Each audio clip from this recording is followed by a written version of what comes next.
And it's a ticket talking Mazda for the biggest. That's a comma and a comma and a comma. Gotta get it, get it. And it's a ticket talking Mazda for the biggest. That's a comma and a comma and a comma. Gotta get it. I'm a comma and a comma and a comma. Gotta get it, get it, get it, get it. Comma and a comma. Gotta get it, get it. And it's a ticket talking Mazda for the biggest. That's a comma and a comma and a comma. Gotta get it. I'm a comma and a comma and a comma. Gotta get it, get it, get it, get it. Comma and a comma. Gotta get it.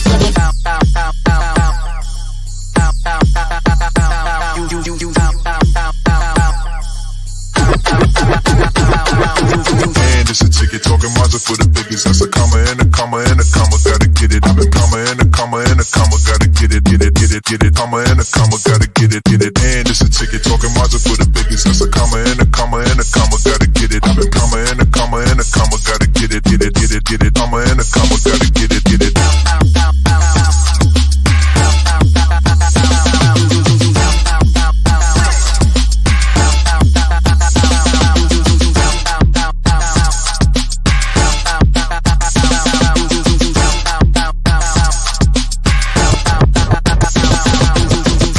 Ticket talking Mazda for the biggest. That's a comma and a comma and a comma. Gotta get it. I'm a comma and a comma and a comma. Gotta get it, get it, get it, get it. Comma and a comma. Gotta get it, get it. And it's a ticket talking Mazda for the biggest. That's a comma and a comma and a comma. Gotta get it. I'm a comma and a comma and a comma. Gotta get it, get it, get it, get it. Comma and a comma. Gotta get it, get it.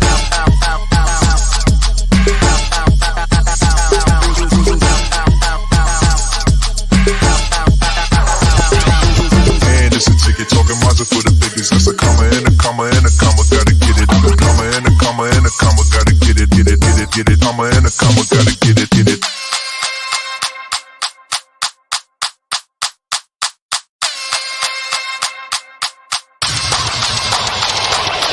And it's a ticket talking Mazda for the biggest. That's a comma and a comma and a comma. Gotta get it. I'm a comma and a comma and a comma. Gotta get it, get it, get it, get it. Comma and a comma. Gotta get it, get it. And it's a ticket talking Mazda for the biggest. That's a comma and a comma and a comma. Gotta get it. I'm a comma and a comma and a comma. Gotta get it, get it, get it, get it. Comma and a comma. Gotta get it, get it. And it's a ticket talking Mazda for the biggest. That's a comma and a comma and a comma. Gotta get it. I'm a comma and a comma and a comma. Gotta get it, get it, get it, get it. Comma and a comma. Gotta get it, get it. And it's a ticket talking Mazda for the biggest. That's a comma and a comma and a comma. Gotta get it. I'm a comma and a comma and a comma. Gotta get it, get it, get it, get it. Comma and a comma. Gotta get it, get it.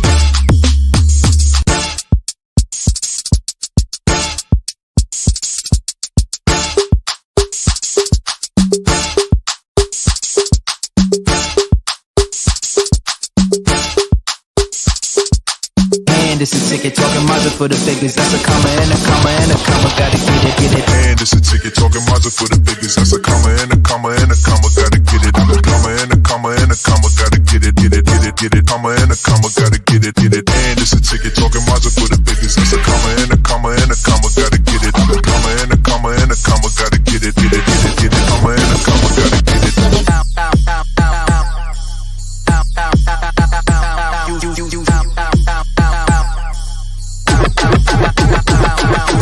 And it's a ticket talking Mazda for the biggest. That's a comma and a comma and a comma. Gotta get it. I'm a comma and a comma and a comma. Gotta get it, get it, get it, get it. Comma and a comma. Gotta get it, get it. And it's a ticket talking Mazda for the biggest. That's a comma and a comma and a comma. Gotta get it. I'm a comma and a comma and a comma. Gotta get it, get it, get it, get it. Comma and a comma. Gotta get it, get it.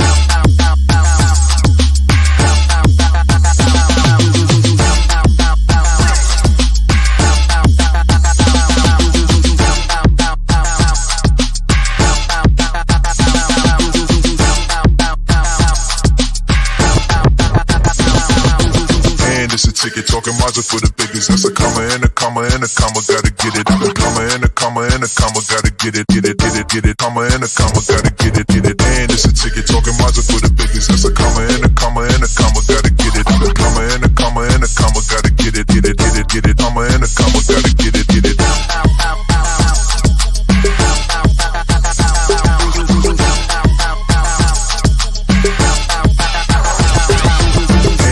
Ticket talking Mazda for the biggest. That's a comma and a comma and a comma. Gotta get it. I'm a comma and a comma.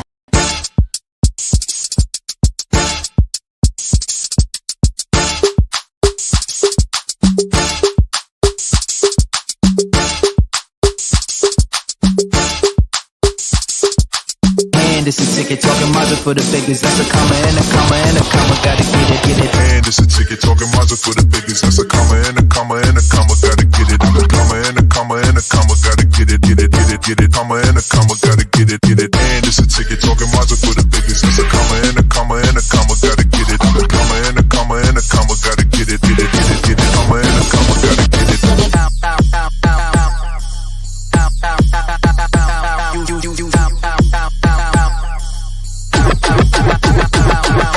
And it's a ticket talking Mazda for the biggest. That's a comma and a comma and a comma. Gotta get it. I'm a comma and a comma and a comma. Gotta get it. Comma and a comma. Gotta get it. And it's a ticket. Comma, get it. What's up? Yeah, man. What's up, man? What's that, man? Welcome to another episode of Head to Head with Brian Parker. I am he.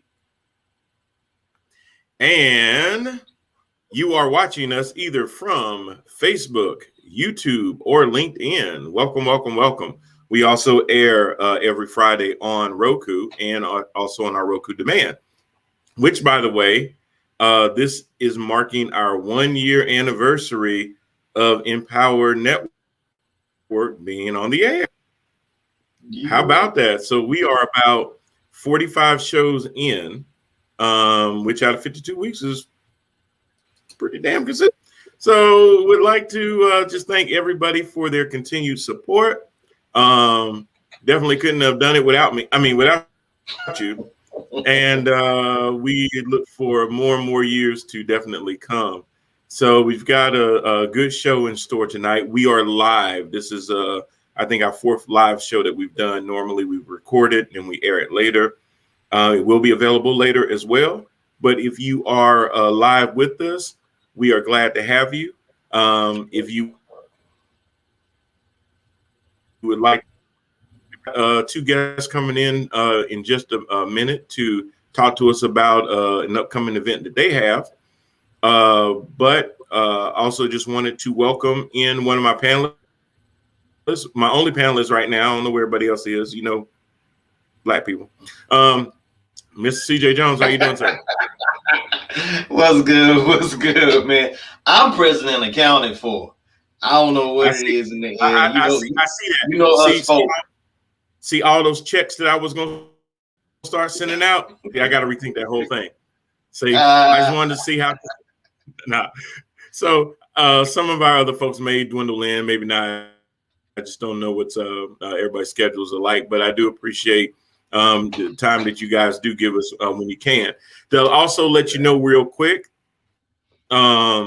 Yes, I'm stalling while one of my guests is running a little bit late, but he said he may be a little bit late. So I am stalling just a little bit. But also to let everybody know that season 2 of the Head to Head Sports is coming up on the 18th, which is next week.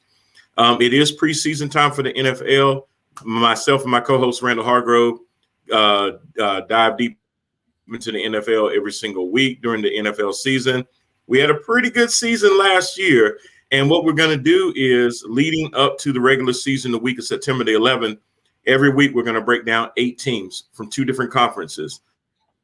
So next week we will be discussing the NFC South, primarily because that division contains my Carolina Panthers, and the AFC North, which contains his Pittsburgh Steelers. So we'll start there and then get to the rest of the conferences. 4 weeks, 8 teams, 32 teams. You do the math. We'll be able to cover all of the NFL teams. If you have a favorite team you want to talk about, comment about, we welcome you to it. Now, just to let you know how legit this is, I'm going to show you our Super Bowl preview show from September the 9th, 2020. Let's see how it went for Head to Head Sports.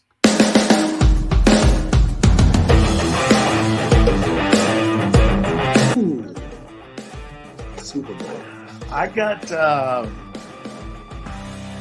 Baltimore winning the whole thing. Minnesota.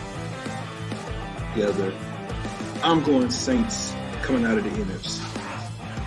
Okay. Again. Yeah. Again, I'm going complete homer. I'm gonna go with my boys. My boys going to the Super Bowl. Oh, okay. We're going Steelers. Winning it? Yeah, winning it. We're gonna get number 6.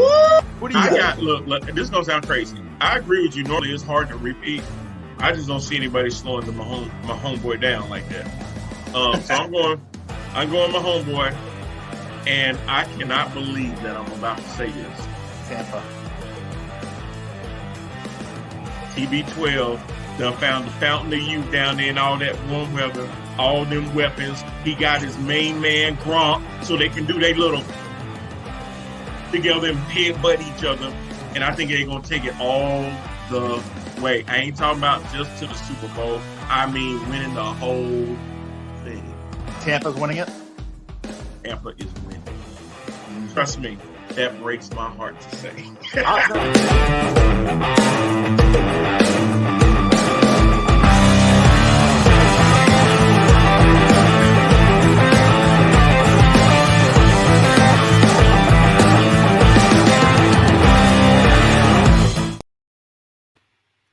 So all I gotta say is somebody on that show predicted who was gonna win the Super Bowl.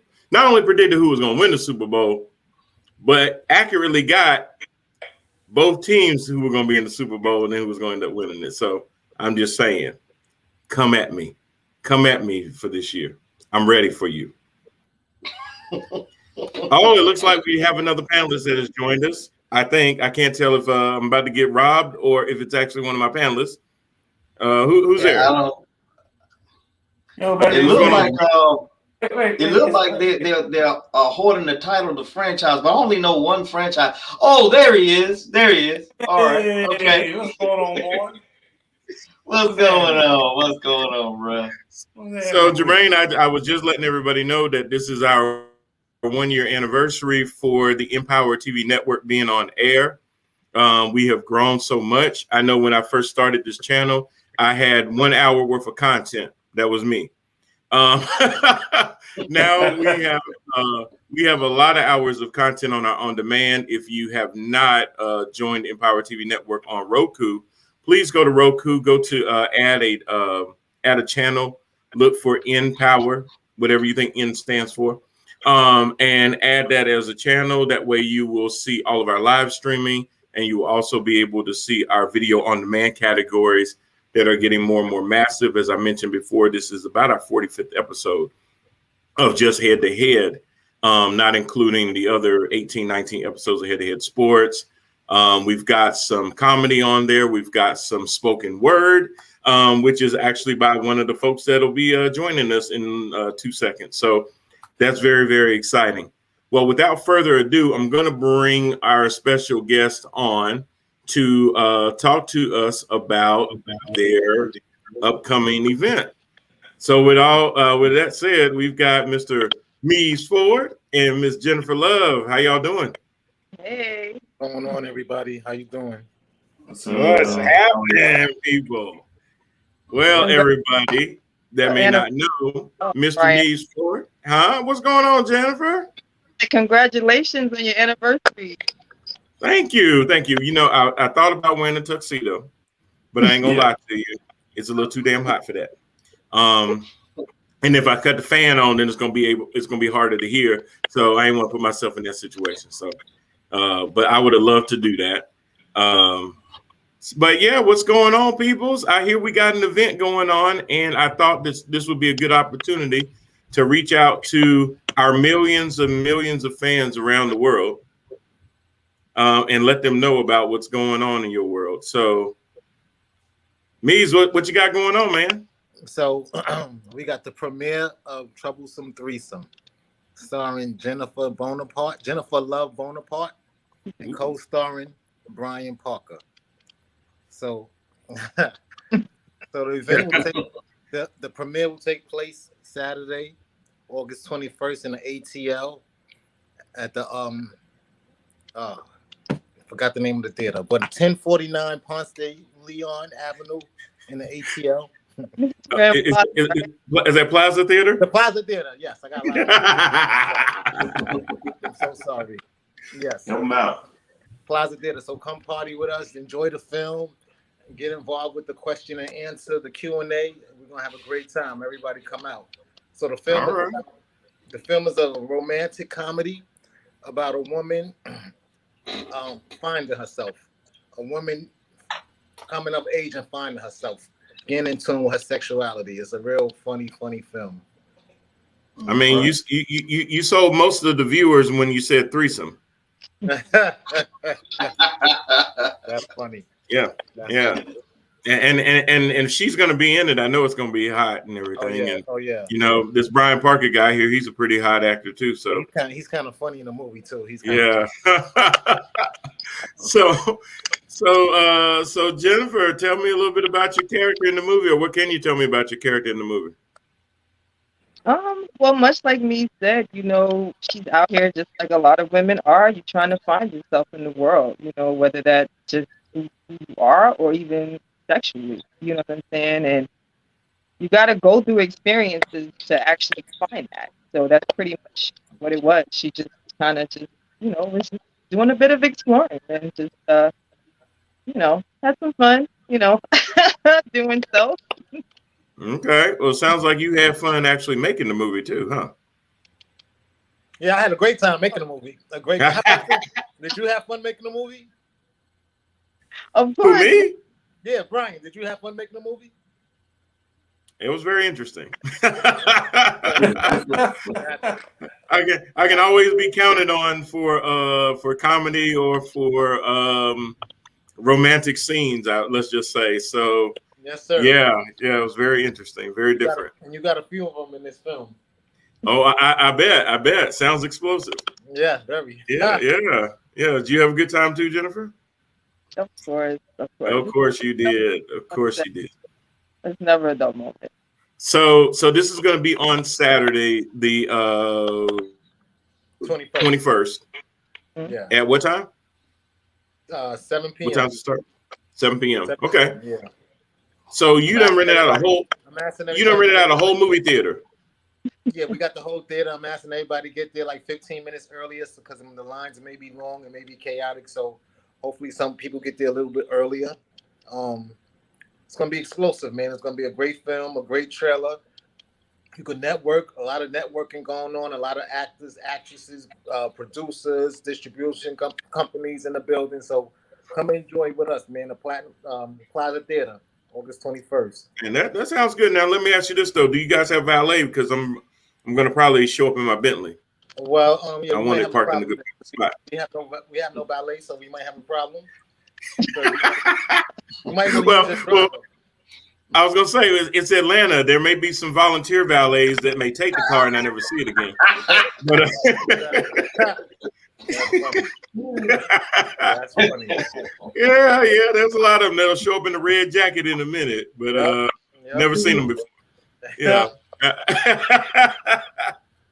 I'm just saying. Well, what you got? Anything else going on? Anything else in the pipe that we need to be looking forward to? Right now, I'm just focused on the premiere of the Troublesome Threesome. I guess after the premiere, I'll get back on here and talk about other ventures. But right now, it's just all about the Troublesome Threesome. Okay. 21st. And if folks want to get more information from you at a royalty.films, is that good on Instagram? No, Meez Ford, a Royalty Films on Instagram. Or you could just email meezford@gmail.com. Okay. I'll answer any question you need to know. Okay. Got you. Hey.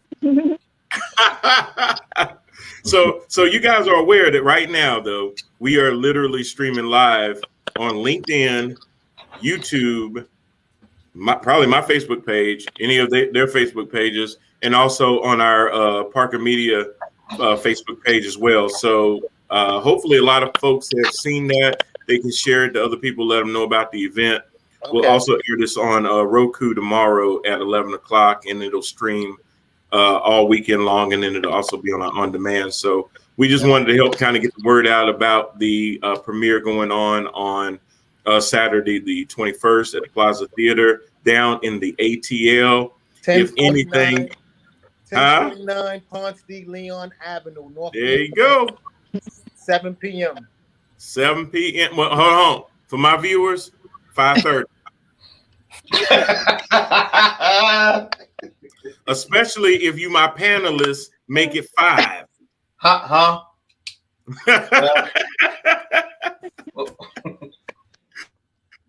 I love busting their chops, but hey, Meez, Jennifer, thank y'all so much for really dropping in, letting us know about everything, man. I really appreciate the platform, sir. You did great in the movie. I can't wait for you to see it.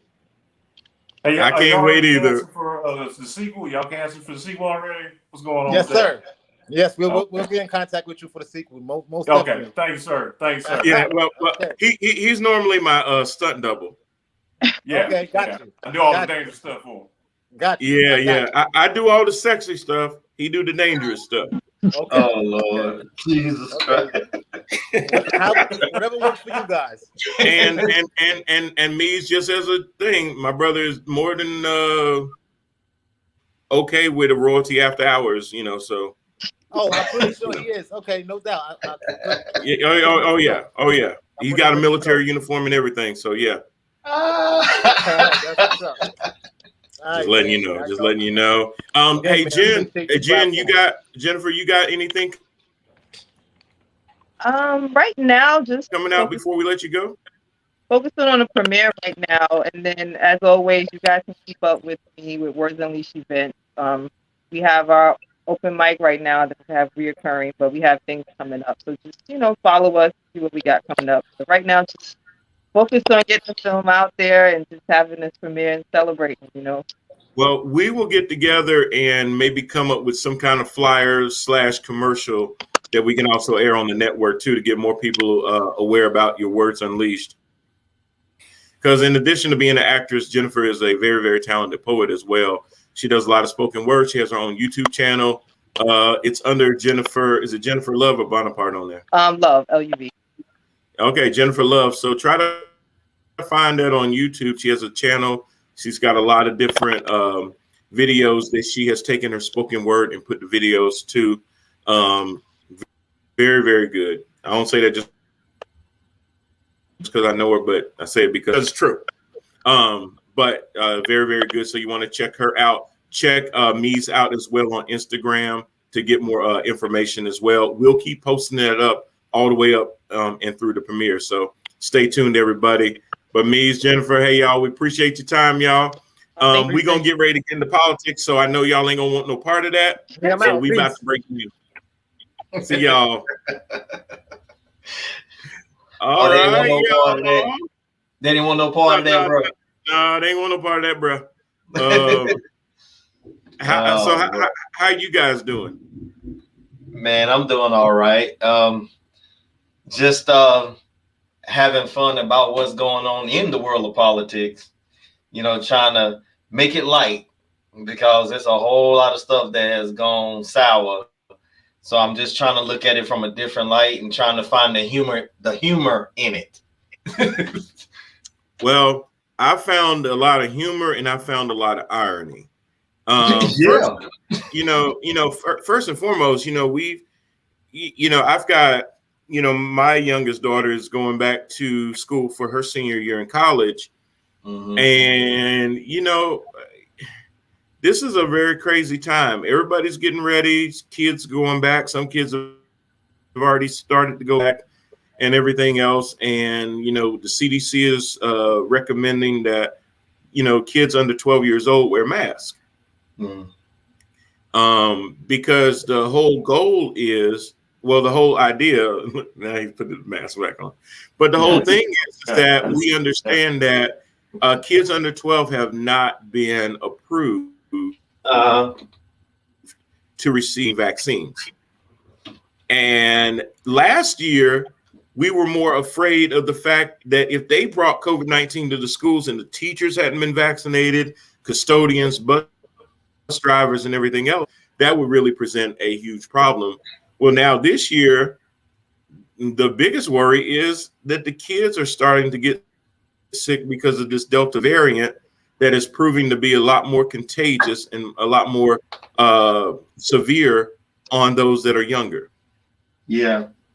So the CDC is saying, hey, we understand that kids need to be in school, especially because I think a lot of parents hopefully have a newfound appreciation for what teachers do because they damn well couldn't do it at home.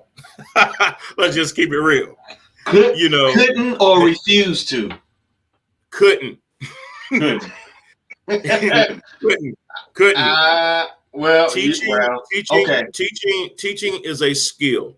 No, yeah, you're right about that. It is not something everybody is equipped to do. Because number one, I mean, you ain't been in them books in God knows how long. And I'd almost be afraid for you to teach your kids certain things because you might not know what the hell you're talking about. Yeah, look, man, I know I'm dated. I know I'm dated. So yeah, you might be telling them a bunch of stuff that is not relevant anymore. Yeah. So you know, and when we sit there and act like we can be teachers, that really devalues what it is that teachers do. Now, we didn't really have a choice. It was, I mean, that was basically, you got to do something. But hopefully that at least gets us to realize that, hey, man, teachers serve a bigger purpose than just babysitting your kids during the day when you're at work. That is not what they do. There's a lot of instruction. Yeah, there's a lot of instruction, but maybe and maybe not to your point, is that schools function is more than just places of education. For a lot of kids and stuff, one of the first things that we thought of when the school shut down was how are these underserved communities where children depend on food every day. Yes. That may be their own meal, and so we had a lot of people like, well, just come to the schools and pick up food and stuff, which again proved to be a challenge for underserved communities and stuff to even get to where the food was being offered and stuff. Right. For some kids, school is security, where they live in unstable places or don't live in anywhere at all. And that's a safe place away from predators and abusers and just really bad environments and stuff. And, I always hear or I see people saying that, America's so great because we're all getting the same opportunity and we don't all start at the same place in this race, right?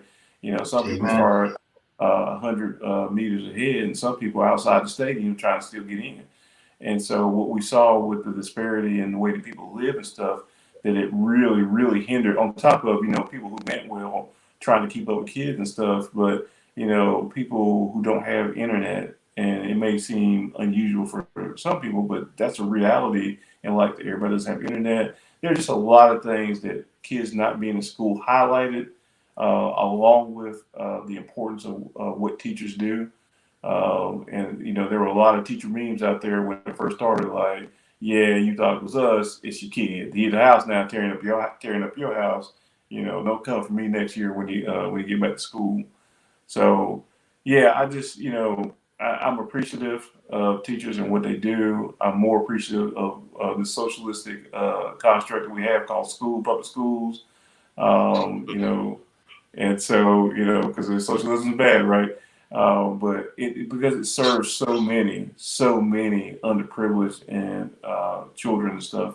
So yeah, and my kids started on Tuesday, so yeah, they're back in school. Okay, how excited are they? Man, they're really excited to be back to school, and actually to the point that we're gonna make about masks and stuff that you're gonna get to. I got an email yesterday from the school that there had been somebody in baby girl's class, Miss Kennedy, who makes appearances on here from time to time. Somebody in her class had COVID-19, had been exposed and stuff, but because all their teachers are vaccinated and they have a mask mandate and stuff, it didn't kick them out of class and stuff, and they were able to press on and stuff. So when people are talking about these mandates and stuff, that's one of the things that they don't see. If no one was vaccinated, if they were not wearing masks, they had to be following the CDC guidelines, and they'd be straight to the house again, and we'd be in this continuous cycle that people complain about but don't want to do nothing about. Right. And Jermaine, that's my problem. Is that you hear this, and I'll talk about DeSantis in Florida and Abbott in Texas in a while, that are coming up with these things where you're trying to ban school districts from addressing an issue that specifically can be happening to the district. You're tying both hands behind their back and pushing them out there anyway. Now, to a lot of them's credit, they're saying, thanks, governor, but no thanks. You know, we gonna do what we got to do. Sue us. And then you got this fool now talking about holding their salaries back if they go ahead and do it anyway, which is really, really crazy because, you know, from a party that says that you should have less government in your life and not tell you what to do, his government is all in your business trying to tell you what to do. Yeah, it's crazy, right? Because here they are talking about the federal government has an overreach, right? And within their state, we still have freedom, right? By the way, we'll make it illegal for you to make a mask mandate. Well, why can't the individual school districts choose if your state is all about freedom and stuff? Well, oh, wait. You know, and what's really sad is that the pandering to certain bases and stuff for what they believe and stuff, and endangering public health to fundraise. They're fundraising off of dead people. If you think about it, so he's killing all these people in Florida and stuff, and he pulled in like $4 million in fundraising in the court and stuff.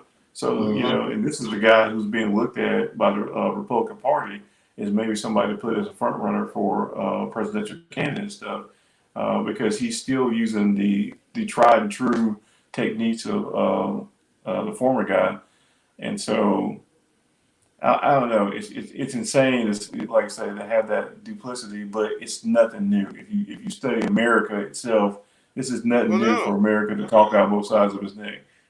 Well, it's not. It's like he's trying to be the skinny man's Chris Christie.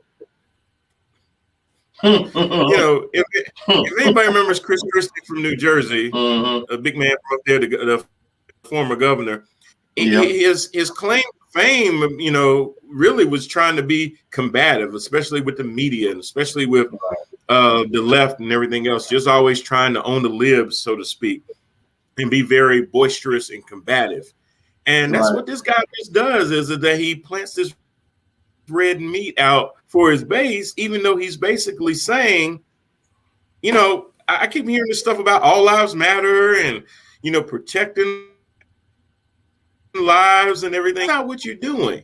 And we're talking about one of your most defenseless constituents. We're talking about kids that don't have the option of not vaccine or vaccine. They just simply don't have it available to them. Right. Bro, at the Sandy Hook, when they let all those kids die and couldn't make no change on gun control, this ain't. I mean, I'm not surprised at all. I mean, if you can if you can let 30 children get gunned down and still say the guns have more rights than people, then you letting miss me with that. Die.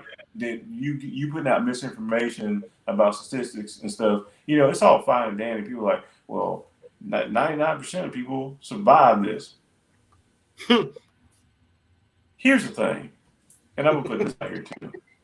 When people talk about Black people and how naturally, I guess, morally corrupt that some Black people are, because they like to throw out the statistic that only 13% of the population, but we commit 50% of the crimes. And so they get that from the FBI website and they misread the information because they want to. But if you look at the information of how many Black people were arrested, and then you look at the total population of Black people, and then you do the math, you'll figure out it's less than point whatever percent. So 99% of Black people don't do anything. They don't murder, they don't commit crimes and stuff. But when you look at that number, you look at it and go, well, think about how many it is in that percentage that does. We look at COVID and stuff, and we say, well, look at what's in that percentage that's killing people. We go, nah, that's not the same thing. We're gonna go with that big number of 99 not doing anything. But when we say 99% of people don't do anything, you create all kind of laws and stuff to try to cage us up. Yeah, because that's dangerous. this will kill you. Well, yeah, black people kill you too. You know, so being disingenuous about numbers and spreading misinformation and framing conversations for just them and stuff. I'll tell you right now, all these cats, these politicians, their kids are going to private daycares where they wear masks. Yep. The teachers are vaccinated. The reason the politicians won't answer the question whether they're vaccinated or not because they're telling them not to get it, but they've already had it because they understand that it's deadly and they're trying to live. It's amazing. That's why Trump didn't tell nobody that he had got it. They snuck that out on everybody. Like, you know, he already got the shots, but he telling y'all that you don't need to get yours. Or question, you know, these crazy things. You know, like you hear Tucker Carlson a lot of times saying, "Well, have you ever wondered how many people have died from the vaccine? Have you?" And it's like, well, why are you focused on that when, number one, you probably had the vaccine. Number two, the people that are filling up these emergency rooms and hospitals right now and on ventilators are not people that have been vaccinated. And you know, I'm hearing now, you know, about, well, not hearing now, but one of the excuses they keep throwing out is that it's not FDA approved. There is a difference between something being a experimental drug and something that has not had FDA approval. Yes. So that's not even the same thing. So two things, because I did want to say this while we're on the show and we're live streaming. One, to your point about Tucker Carlson, he is performative, of course, but one of his big tactics is whataboutism. And so whataboutism is about distracting you from what the conversation is to talk about. It's something that Russian agents use forever and stuff.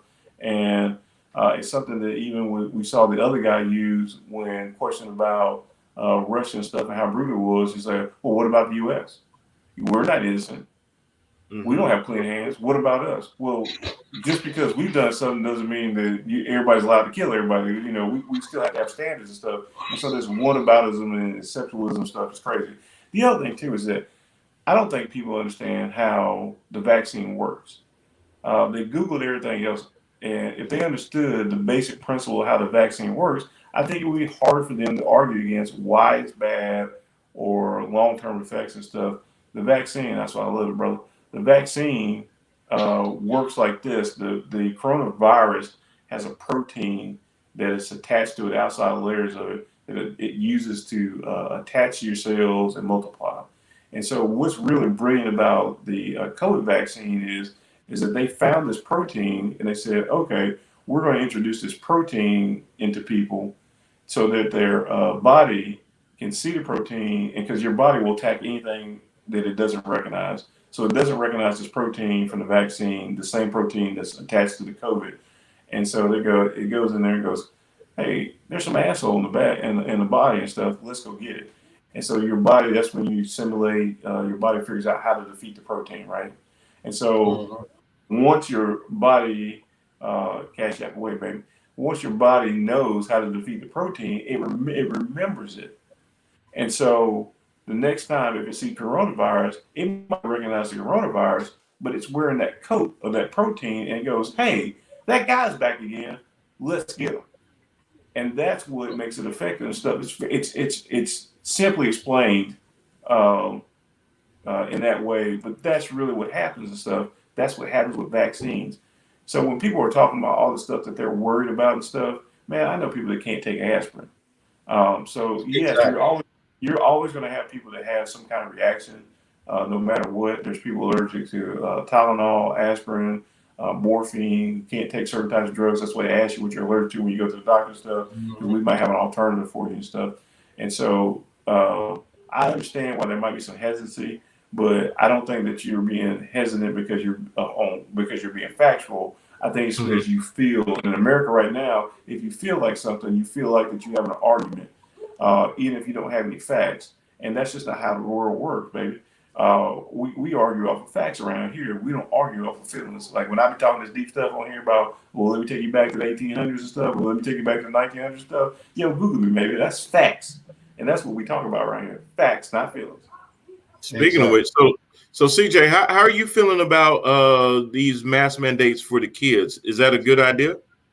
Yes, sir. I'm all for it, man. Listen, whatever we need to do to get our regular flow back to normal, or what we consider to be normal.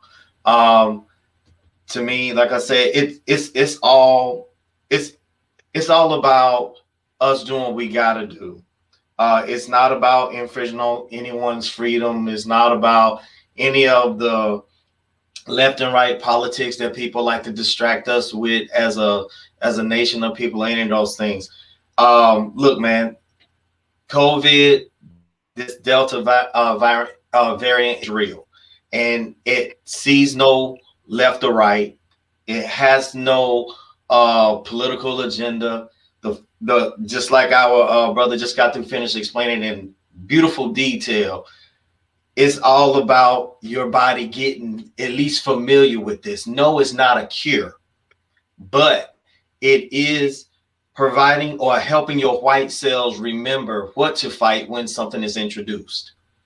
Just like smallpox and all the other childhood immunizations that we took coming up for us to be able to go to school. So yeah, I'm definitely about wearing the mask, or at least where people are asking for it, and or even demanding it, because I mean, we are seeing the results of this, and the proof is in the pudding. Now, well, people want to remain willfully ignorant.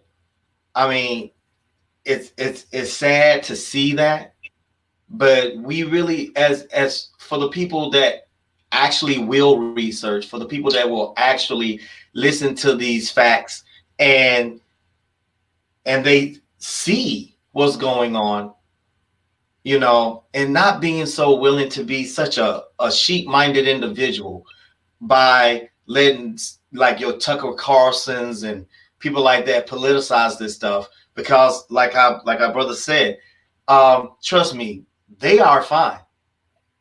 They believe that science. They just won't tell you that, because they have an audience to try to appease to, and evidently they don't give a care about their lives, just as long as it helps push a political agenda. Well, CJ, that's what I'm wondering. If your base is already shrinking, like I just was looking at the 2020 census, and it's talking about how white folks are reducing, and this is becoming more of a multiracial nation. If the majority of your base is older conservative white people, and you're convincing older conservative white people not to take the vaccine, and they end up dying, aren't you making your base shrink even more? Well, their base is shrinking already, and aren't you accelerating it?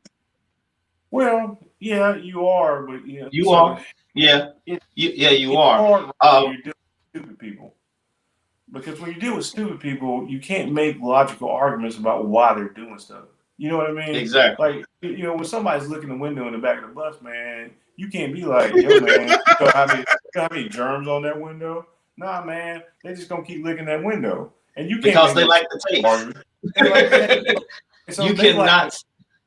They like the taste of this. I'm better than you, and I'm freedom, and all this other stuff. They do. Think about this. I mean, really, think about this. They're telling you that we will not pay school administrators in Florida if you put a mask mandate out, and their party is like, yeah, that's what we're talking about, because it's your body, your choice, and turn right around and tell somebody if they've been raped, they can't have an abortion. Right. Hey, see, that's what we're talking about. That's that double standard. That's that double standard, double-edged sword. That's that double standard, double-edged sword. It's different when you want to talk about the issues that affect me, but I can tell you all about you. Yeah. Make sense. And I can't make it make sense because they back there looking at window, bro. And so, like I say, They like the taste of the window. It's the taste. frost. It's the frost. It's the condensation on the window. Yeah, it soothes their palate and stuff. And so you can't make no sense of that, right? Because and the thing that's really troubling is that I have seen people who I've known to be reasonable people for the time that I've met them on board with this unreasonable stuff. And if you bring up like these arguments, like every week, man, I think I'd like to bring a little fire and a common sense argument and stuff where people can walk away and be like, yo, he did have a point. That was kind of illustrated. That was illustrated nice. And so when I bring up this about, well, if things are personal choice and you believe in freedoms and personal choice, why are you mad at Kaepernick? Why you all over women's bodies and stuff? Because there's no male stuff that you're regulating, but you all over women's stuff.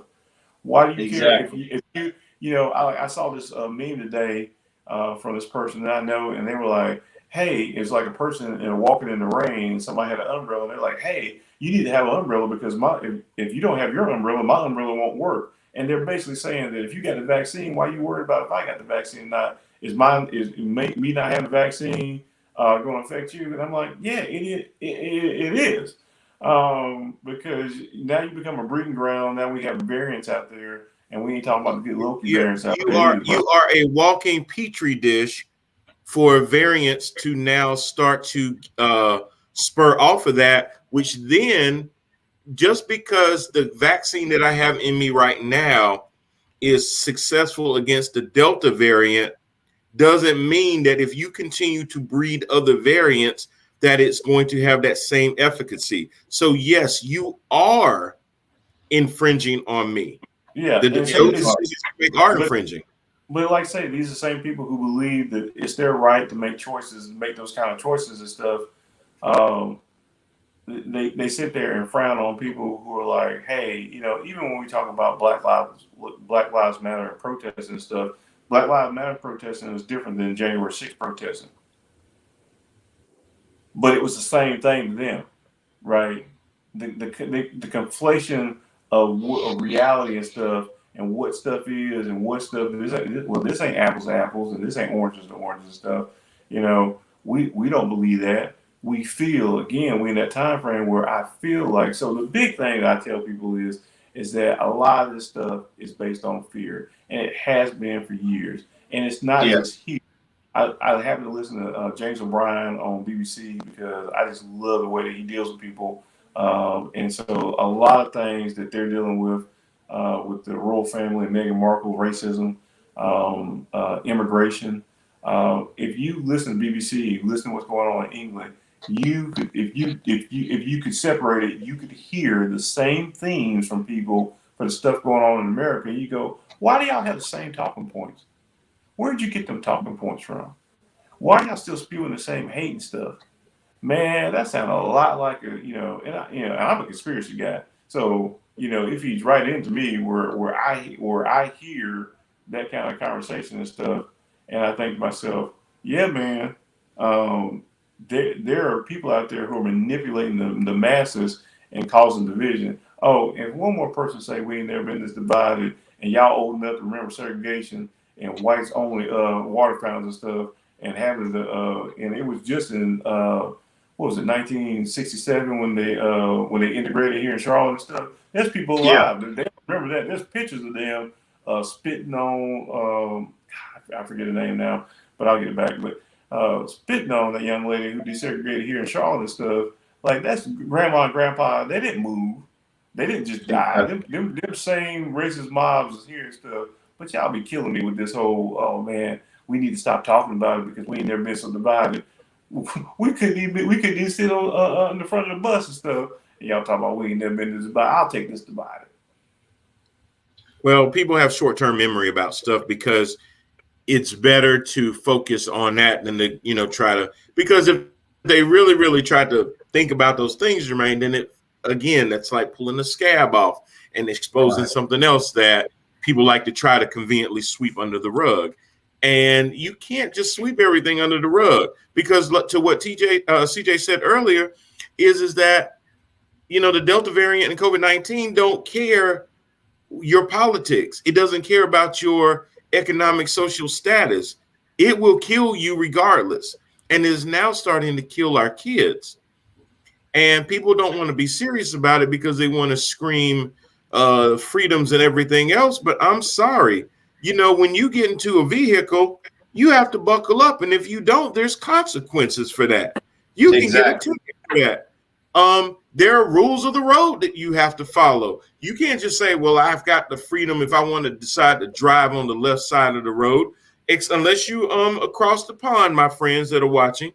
But in America, you got to drive on the right side of the road. You can't just say, well, I didn't want to stop at that stoplight and I'm just going to decide to go through it because I got freedoms. And if I get hit, I get hit. Right. You can't say and that. I'm not held accountable for my actions. Just like, I mean, rules are set in place for a reason. And the reasons is that even though, yes, you have freedoms and privileges, but everything is within reason. One of the conversations that I just had with somebody here this week, where we're talking about like the freedom of speech, right? We all have the freedom of speech and expression, but putting it into better context.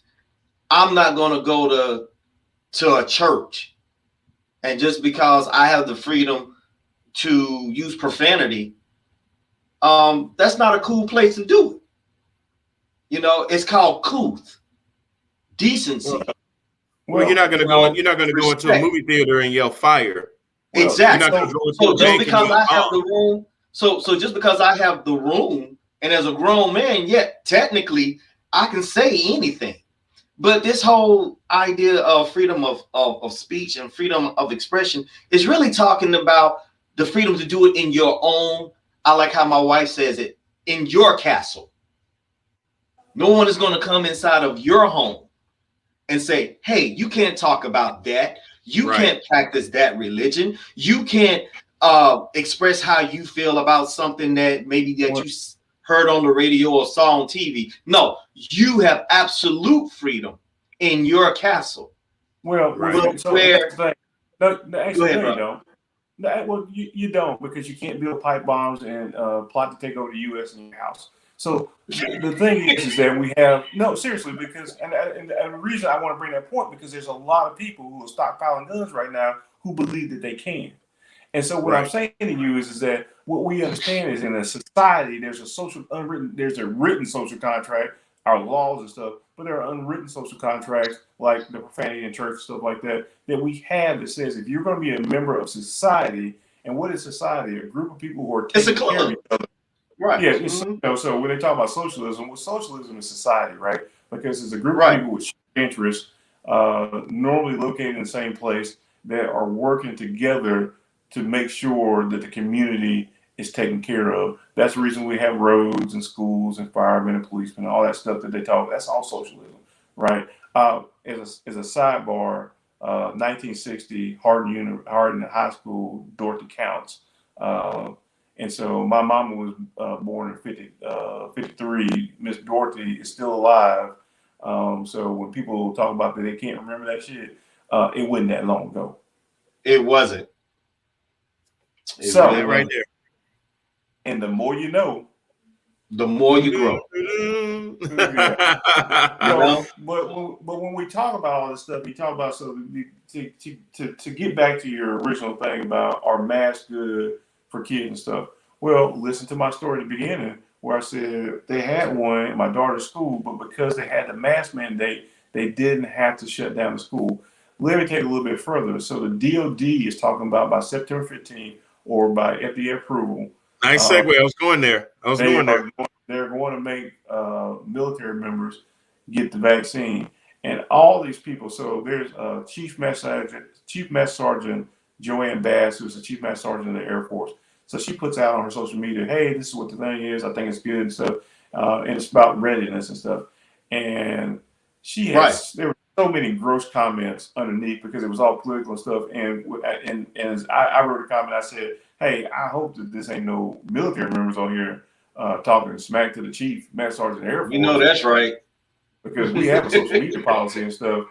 In fact, when I come on this show, I try to make sure that that's why when I talk about dates and I go back and I pick up stuff, Because if somebody would pull me in the office and say, "Hey, Jermaine, we heard you was talking about segregation in Charlotte," I was like, "Yeah, let's pull it up, brother." I ain't saying no lies.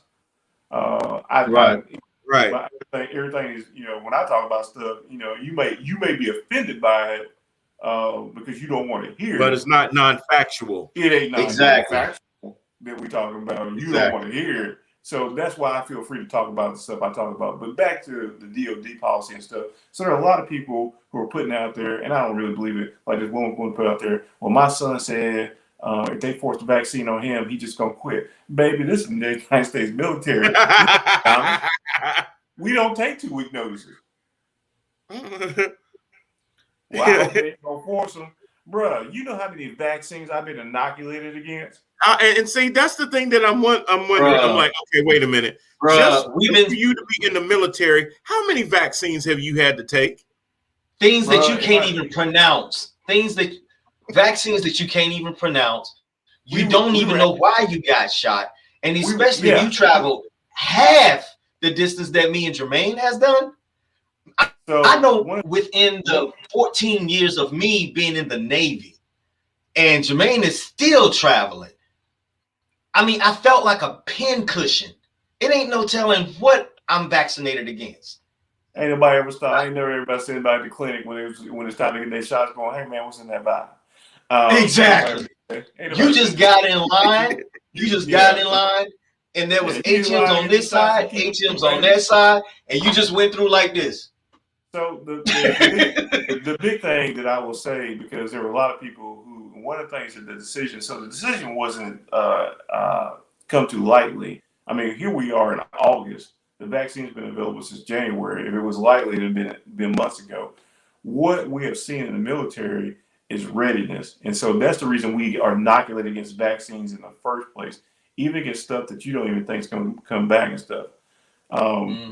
We still get inoculated because it's a readiness issue. And just like my daughter's school, the same thing has been happening in people's jobs and stuff. Same thing's been happening in the military, where somebody's in contact with somebody with COVID-19. Now they're isolated. And now we can't meet the mission because they came in contact with, they came to work yesterday and everybody that was was there, prior to vaccines and stuff, had to go home. We're shutting down whole things. It is a readiness issue. It is a national security issue. Right. And so when they're making these decisions, stuff saying, hey, look, we from what we see, it's about to be approved by the FDA. Either way, y'all about to get the shot. And people are like, oh, it's illegal and stuff. No, that's why DOD wrote to the president and said, hey, you can make a waiver if it's not FDA approved to put it on our shot record. And so, and that's what it is. It's not a vaccine passport, baby. Yet y'all TikToking out here on the wrong thing, baby. We don't have shot records. And if you're old enough, you had to have a shot record to go to school. So you know what a shot record is. Just because you try to talk about it's a vaccine passport, baby, get the shot. Stop playing. Right. And and the thing about the right is they're always about branding something. Right. Because vaccine passport sounds more like the boogeyman because it sounds intrusive. I heard this dumb Marjorie Taylor Greene talking about they're going to send people to your house. And she said this, and nobody kind of really picked up on it that I heard. She says, they're going to ask you for your name and your address. I'm like, but they're at your home, so they know your address. I caught that. I saw that saying, man, that woman and then she said, and then they're going to want your social security number. And I'm like, well, who the hell do you think issues you your social security number? It would be the government. Government, maybe. Yeah, I mean, man, every time that woman opened up her mouth, like, the reason why I want to know is just like, it's about readiness. It's just like how my brother said, it's about readiness, right? So I want to know just how ignorant these people are for real. But sometimes it's hard to listen to what they are saying because everything that woman says is contradiction. And it's just like, I thought these people are supposed to be educated. No, and there's no logic. No, the bar is definitely on the floor. They do not have to be anything. If you I I if think you've it is. ever heard Louis Gomer from Texas, I think it is for her. I think it's subsurface. Well, it's all self-service, Jay. It's all self-service.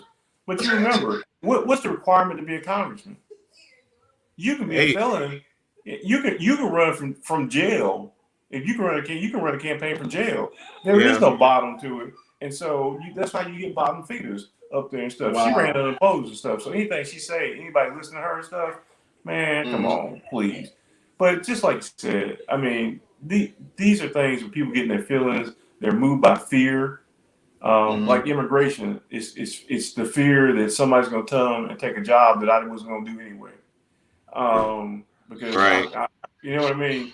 But it's fear. Yeah. What is it that you know? Have you ever been somewhere that was unreasonable for a white person to be afraid of you and stuff? I remember boarding an airplane one time. I looked down at this white woman and she clutched her purse. And I thought about myself, where am I going? That's unreasonable. Like, you think I'm going to rob you? While we're on the same plane. We're basically going in the same direction. Yeah.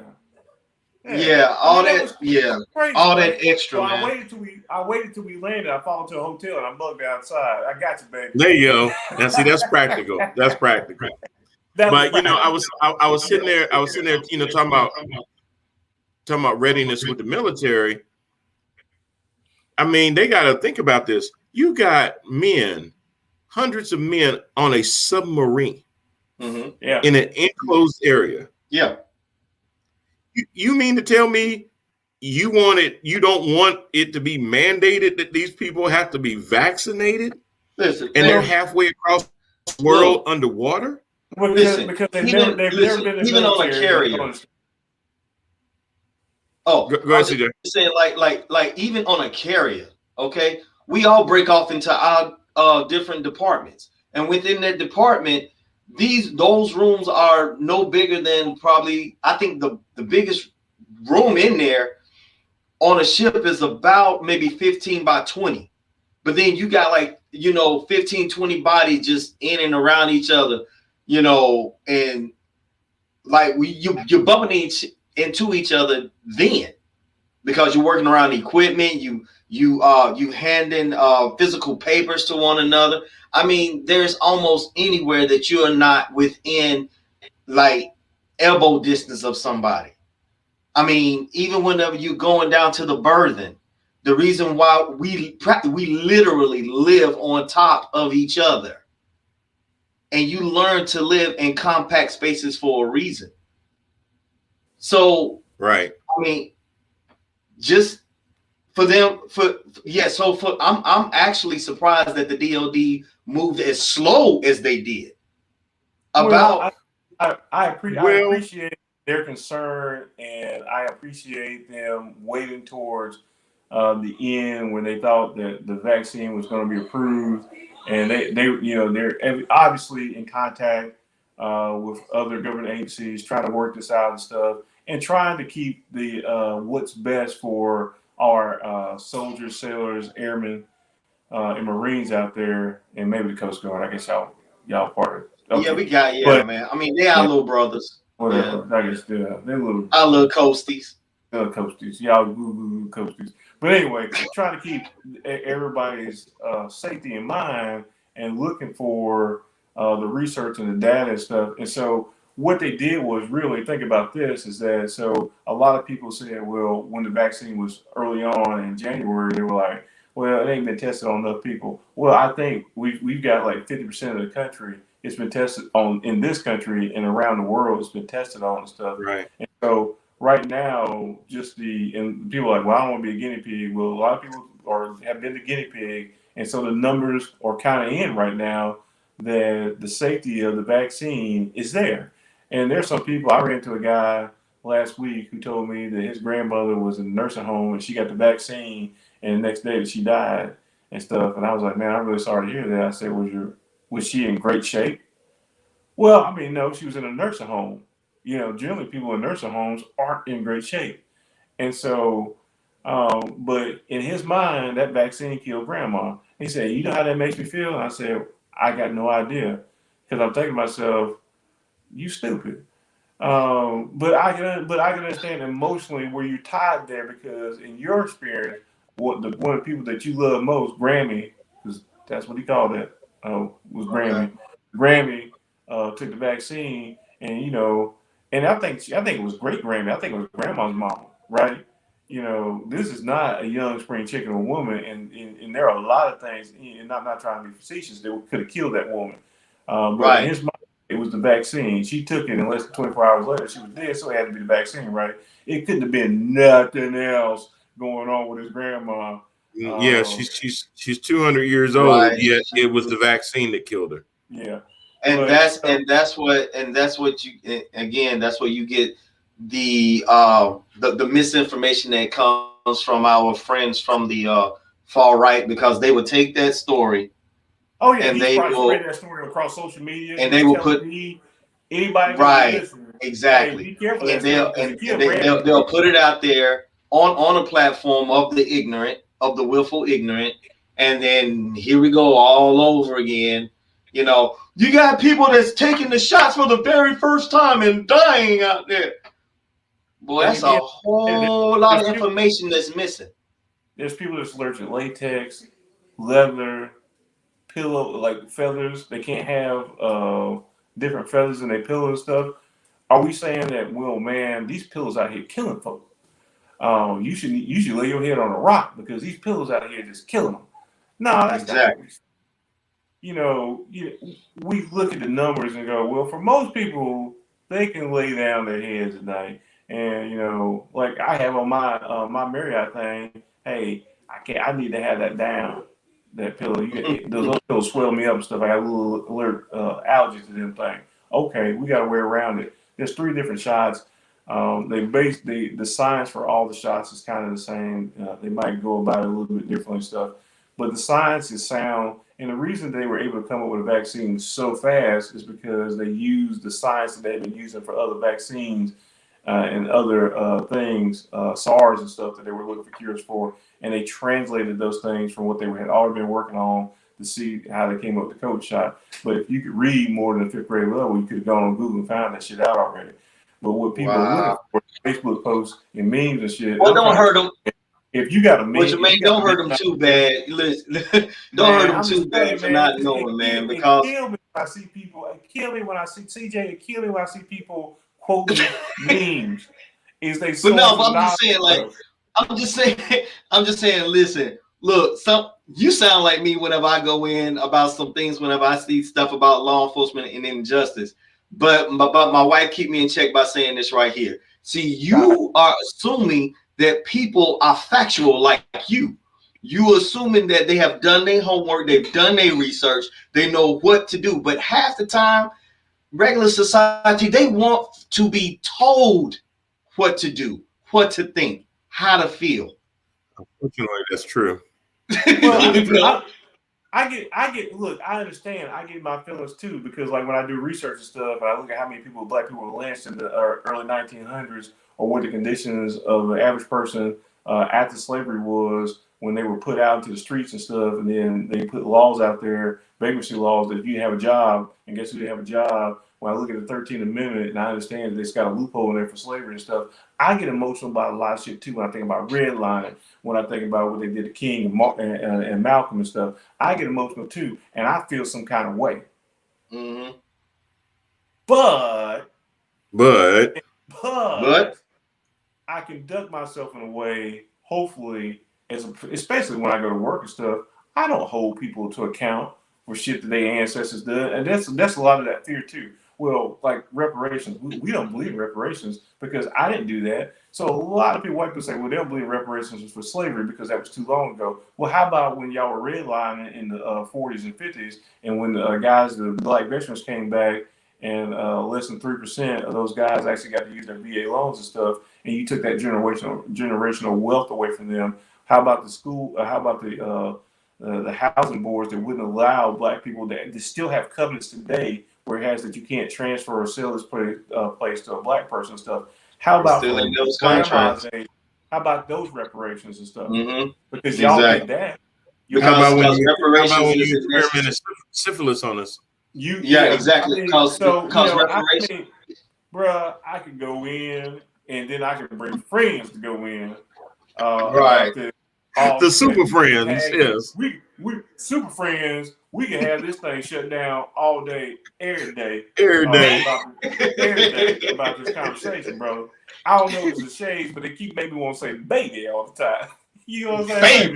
Baby. See, that's how you know when you start throwing them yes. Yeah, baby, yeah. But like I say, I can be emotional too. But at least when I say I'm being emotional about something, I'm telling you some stuff that really happened. Like when we talk about, we had this whole thing about critical race theory and stuff, and people were talking about, people talk about that. I mean, all this stuff goes back.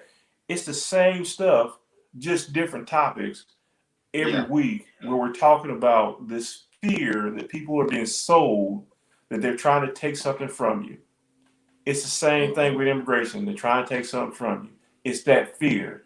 They're trying to. They're trying to. The one thing about white supremacy that I've come to understand and racism in this country is that it is predicated on the idea that they take poor, ignorant people, white people in, and they tell them it's not your fault. It's not your fault that these bad things are happening to you. It's that Mexican dude over there. That's the reason you can't get ahead, because have you been given half a chance? And so you need to be mad at him. Don't be mad at you and your circumstances stuff. And by the way, naturally you're superior anyway. Oh yeah.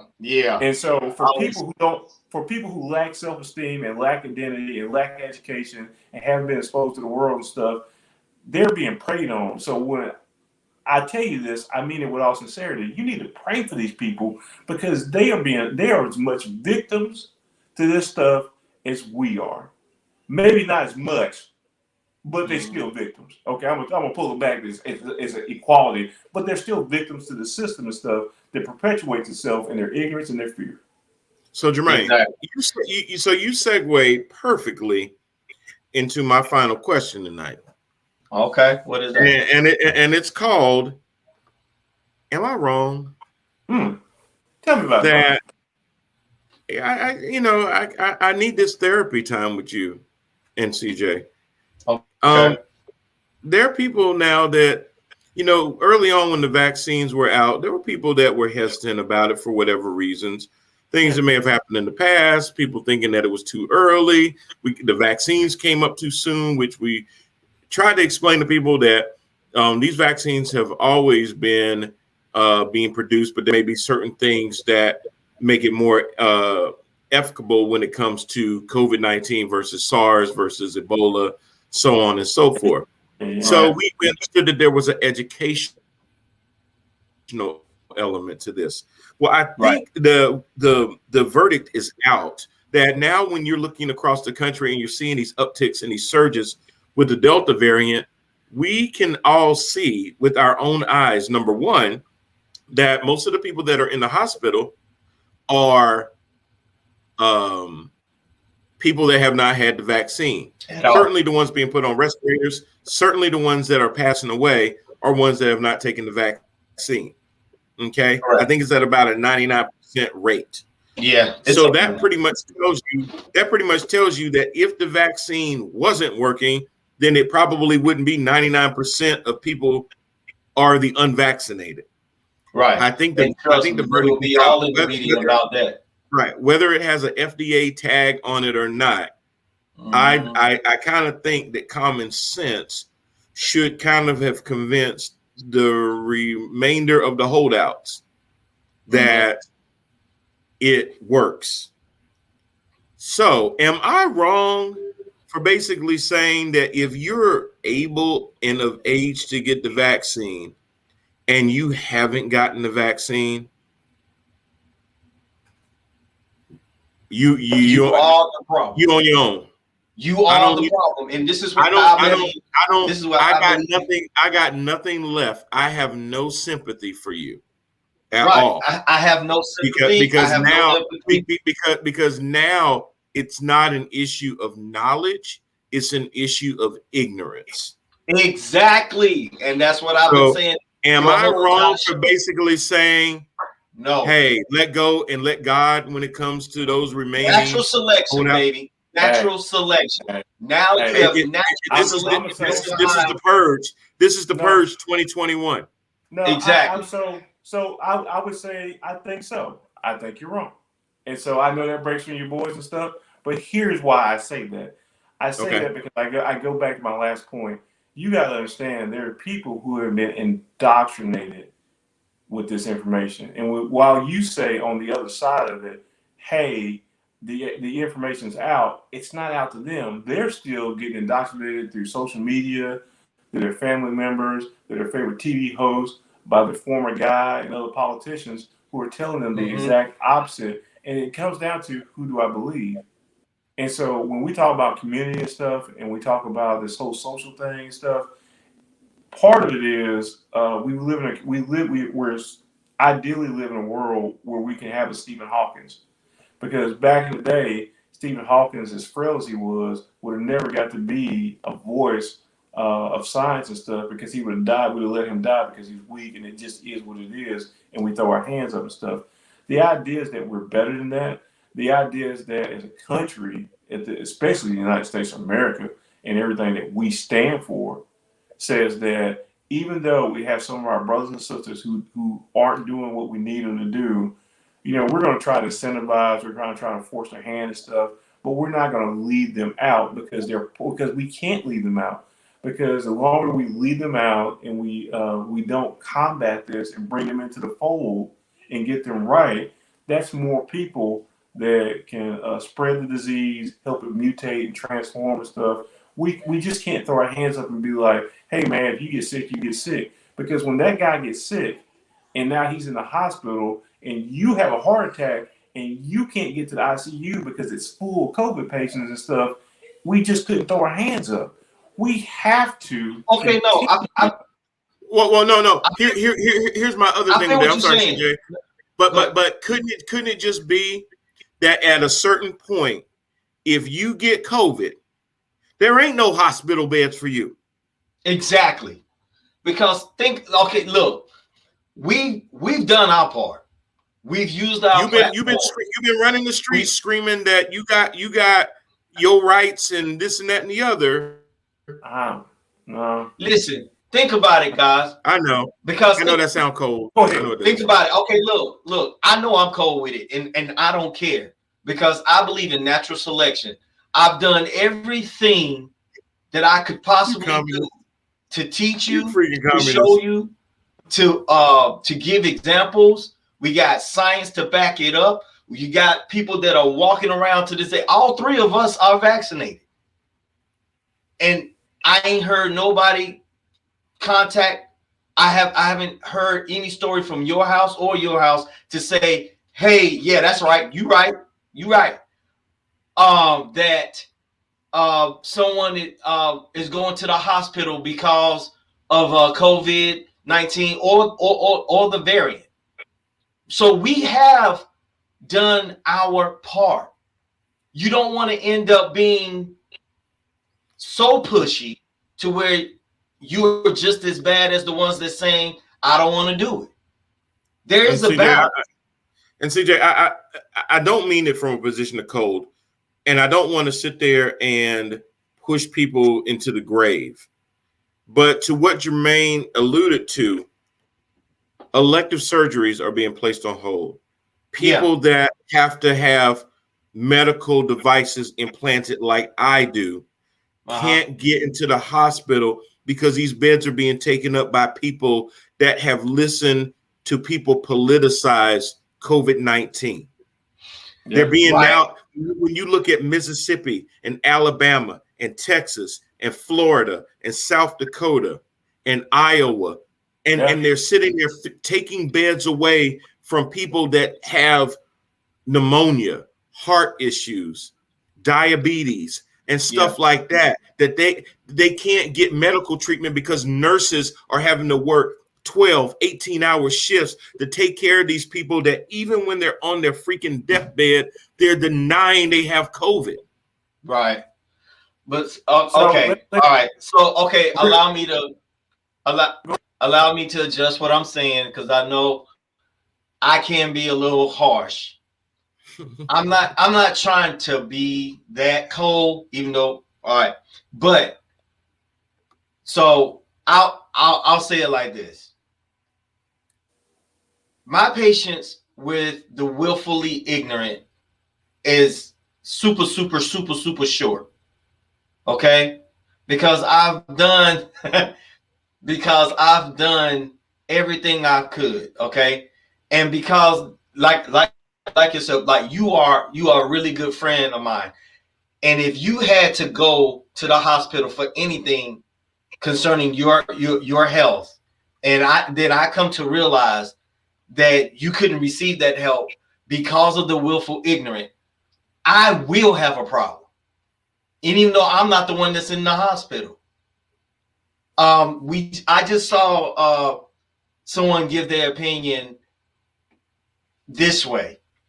For the people that are out there that don't believe in these vaccinations and they don't believe that COVID is real still to this day, but okay, you do have people out there, then you are the ones, my friends, need to go full steam ahead.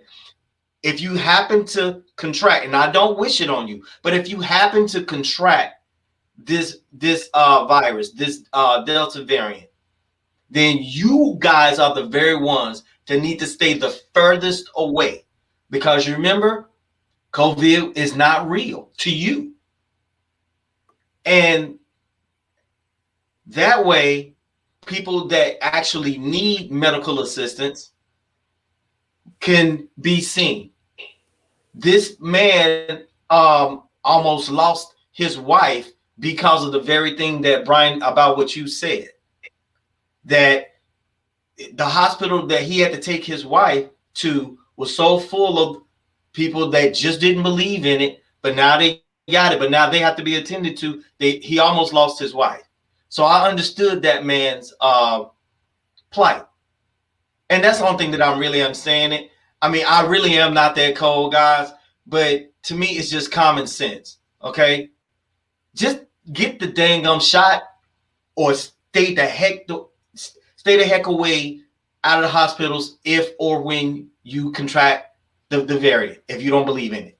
Hey, so let me break this thing down for you at the very end, so y'all can understand this. And I mean this from the bottom of my historical heart. Anytime there has been a rule put in place that discriminates against people, it affects us first, most, and usually last.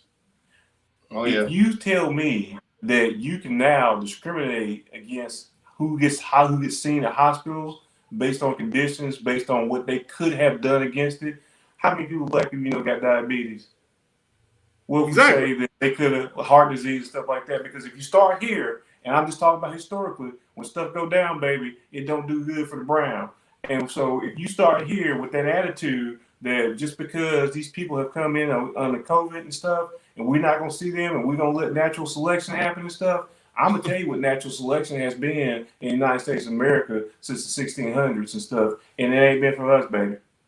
So if for no other reason, I don't look, when I look at stuff like that, I look at it under that lens like, nah, we don't want to start discriminating, because when we start discriminating, it start coming back my way. Yeah, we're not going to do that historically speaking. I totally get your point on that. You're right, because I get you. It'll end up somehow. There's always disparities for some reason. Well, we spent the whole show talking about how hypocrisy rules right. stuff. And I hate those, but I'm just trying to tell you, don't fall for this. It's an easy kill because you think that's a boomerang. What law in America has ever hurt white people? Tell me what kind of social injustice white people had to endure in America. And if somebody come to me talking about damn Irish and shit back in the day and stuff, I don't want to hear that stuff. Keep that shit to yourself. That's a good point. You know, there were white slaves, man. I don't want to hear this shit. That's that 1%. You talking about that 1% that might have boomeranged back in while somebody was while Rachel was throwing something out there. Yeah, so, man, for real. For real. And on that note, we're gonna wrap it there. That I think that put a nice bow on it from the franchise. CJ Jones, appreciate your time, my brother. Appreciate Meez Ford, Jennifer Love joining us earlier to let us know about. YouTube, I'll show you her link. Yeah. Oh, no, I found it. Oh, already? Wow. Yeah, I found it. Yeah. Check it out. I'm in one of the last videos. But so anyway, yeah, I appreciate Jen and Meez coming on talking about the premiere of Troublesome Threesome. Your coworker is not your friend. That's going to be premiering down at the Plaza Theater in Atlanta, Georgia on Saturday, August the 21st at 7 p.m. Come on down to the ATL. It's going to be a red carpet event. Make sure you dress to impress. I will be definitely down there. We'll definitely take some photos and put them up on Parker Media Group's Facebook page. We thank everybody for the last year. It has been a blast. Yeah. I've enjoyed doing this every single week. I can't believe a year has come and gone. There's just been so many people that have made this possible. So many viewers have tuned in to either our live streams, our recorded things on Roku, YouTube. I'm still looking at some of our older videos that are on YouTube, and people are still watching them. So I am very appreciative to that. I don't take that for granted at all. If you're watching this, please like, share, and subscribe to our channels. Please spread the word. We want to get more and more people out there. We want to bring commercials to you. So if you have good services, if there's a business that you own and you want a little bit more exposure, reach out to us and we will put some commercials up to let more people know about what it is that you do. Until the next time, y'all, thanks again for joining Head to Head. I am your host, Brian Parker, and we are out of here. See y'all later. Peace.